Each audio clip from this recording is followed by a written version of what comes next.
धमतरी जिले के सिहावा नगरी क्षेत्र में इन दिनों एक बयान ने पूरे इलाके में हलचल मचा दी है। जी आपको बता दें कि दुर्ग जिले के समोदा में अफीम की खेती उजागर होने पर पूर्व मुख्यमंत्री भूपेश बघेल ने हालिया बयान के बाद में नगरी सिहावा क्षेत्र में कथित अवैध अफीम खेती को लेकर चर्चाओं का दौर यहां पर तेज हो गया है। बयान सामने आते ही एक ही सवाल गूंजने लगा है, क्या सच में इस क्षेत्र की जमीन पर अवैध अफीम की खेती हो रही है? चौपालों से लेकर बाजार और गांव से शहर तक लोग कयास साझा कर रहे हैं। पूर्व मुख्यमंत्री भूपेश बघेल ने अपने बयान में कहा कि एक भाजपा नेता द्वारा लगभग 20 एकड़ में अफीम की खेती की जा रही थी। उन्होंने यह भी कहा है कि उनके बयान के बाद ही कथित तौर पर रातों रात बुलडोजर चलाकर अफीम के पौधों को नष्ट कर दिया गया। दूसरा, अभी धमतरी में नगरी सिहावा में भारतीय जनता पार्टी के नेता के फार्म हाउस में भी 20 एकड़ में अफीम लगा था।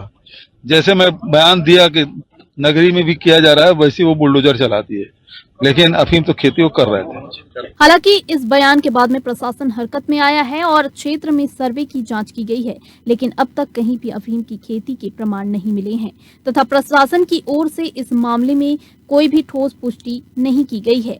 इस पूरे घटनाक्रम ने कई सवाल खड़े कर दिए हैं। क्या पूर्व मुख्यमंत्री को मिली हुई जानकारी सही थी या उन्हें गुमराह किया गया? इस दावे का स्रोत क्या है, यह अब जांच का विषय बनता जा रहा है। जिला कलेक्टर अविनाश मिश्रा ने कहा है कि क्षेत्र के अलग अलग जगहों पर प्रशासन की टीम द्वारा सर्वे किया गया, लेकिन अभी तक कोई भी अफीम खेती की जानकारी नहीं मिली है। प्रदेश के पूर्व मुख्यमंत्री भूपेश बघेल जी द्वारा यहाँ प्रदेश में जो अफीम की खेती कई जगह जो हुआ है, उसी संदर्भ में उन्होंने एक बयान दिया कि धमतरी जिला के विधानसभा सिहावा के किसानों के द्वारा अफीम की खेती किया जा रहा है। और जैसे राज्य शासन से, राजस्व डिपार्टमेंट से हमें निर्देश मिला है, इनफैक्ट सभी जिला कलेक्टर को मिला है, स्पेशली कुछ जगह पे, कुछ जिलों में, 2-3 जिलों में कुछ जगह पे ट्रेसेस मिले थे अफीम के। तो इस तरीके से तो हम लोग राजस्व डिपार्टमेंट से निर्देश प्राप्ति होने के बाद राजस्व डिपार्टमेंट, एग्रीकल्चर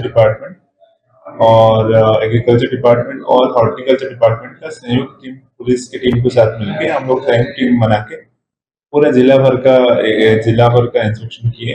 धमतरी जिले के वनांचल क्षेत्र नगरी सिहावा से मैं अंगी सिरवानी। छत्तीसगढ़ के दुर्ग जिला में एक समोदा गांव में अफीम की खेती उजागर होने के बाद राजनीतिक नेताओं के द्वारा एक बयान में आया कि नगरी सिहावा अंचल में भी अफीम की खेती हो रही है। इन बयान के बाद नगरी सिहावा अंचल में पूरे हलचल मच गया और लोगों में तरह तरह की चर्चा है। लोगों वास्तविक में क्या इस क्षेत्र में अफीम की खेती हो रही है? और बयान आता है कि इस नगरी वनांचल क्षेत्र में एक नेता के द्वारा अफीम की खेती किया जा रहा था, जिसके बयान आने के बाद उन्होंने रातों रात उस अफीम की खेती पर बुलडोजर चला दिया। अब ये कहां तक सही है ये तो हम नहीं बता सकते, लेकिन अभी तक के जो प्रशासन ने उनके बयान के आधार पर और छत्तीसगढ़ में जगह जगह अफीम की खेती उजागर होने के बाद यहाँ के प्रशासन ने टीम बनाई और सर्वे कराया, लेकिन आज तक अभी भी अफीम की खेती की कोई सबूत नहीं मिला और नहीं कहीं पर कोई जानकारी मिली। या अब ये देखना होगा कि नेताओं के द्वारा बयान दिया गया वो सही होता है या शासन के द्वारा कोई लापरवाही की जा रही है। ये तो एक समय ही बताएगा कि आने वाले समय में यह खेती की जा रही है, वो नेताओं के द्वारा जो बयान दिया गया वो कहां तक सत्य होता है। मैं अंगी सिरवानी, ग्रीन न्यूज, नगरी सिहावा।